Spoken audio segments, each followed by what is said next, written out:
This is discussion starter number 10 in 2 Corinthians, and we're in chapter 6, verses 1 through 13. Paul is making a connection here between what has come in chapter 4 to the present.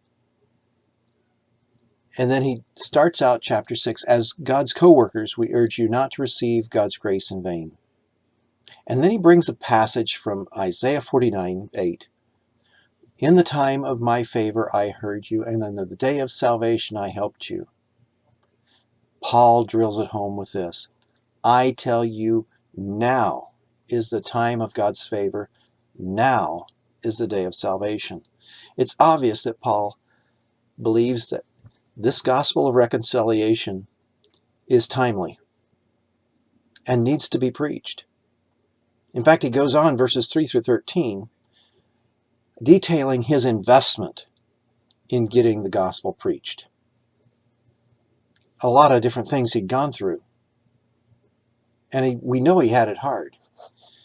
He ends up by saying in verses 11, 12, and 13, I've spoken to you freely, Corinthians, and opened wide our hearts to you, not withholding our affection from you, but you are withholding yours from us. As a fair exchange, he says, I speak as to my children. Open wide your hearts also. It's Paul's desperate plea to the Corinthian church that's gone through so much, and he's dealt with through several different pieces of agenda that they need to work on.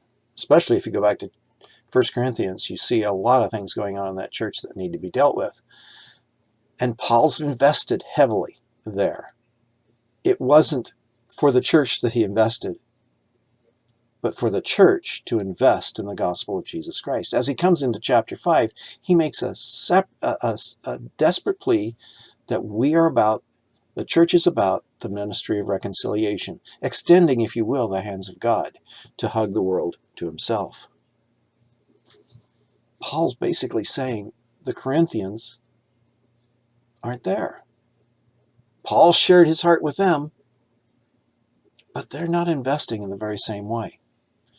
Paul's plea is that they do so, that they invest in this gospel of reconciliation, the extension of God's arms, as much as he has.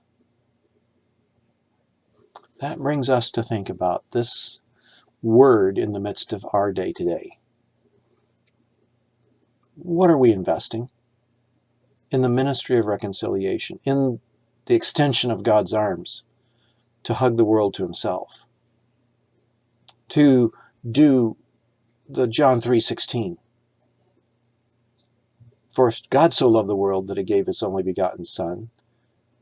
What are we giving to show our love to the world? It's time for the church to think less about itself and about its own programs and mechanisms, and to think more about the gospel that we are, in fact, to bring to the world. To think less about how it is to be comfortable in the pews, and more how uncomfortable some people will be in eternity because, for one reason or another, the church didn't get out of their pews and into the communities. Paul talks with urgency about the church investing as heavily as he did, bringing those words across the centuries to today. How heavily are we investing in bringing the ministry of reconciliation, the gospel of Jesus Christ, into the world today? Most certainly, we need to think about it.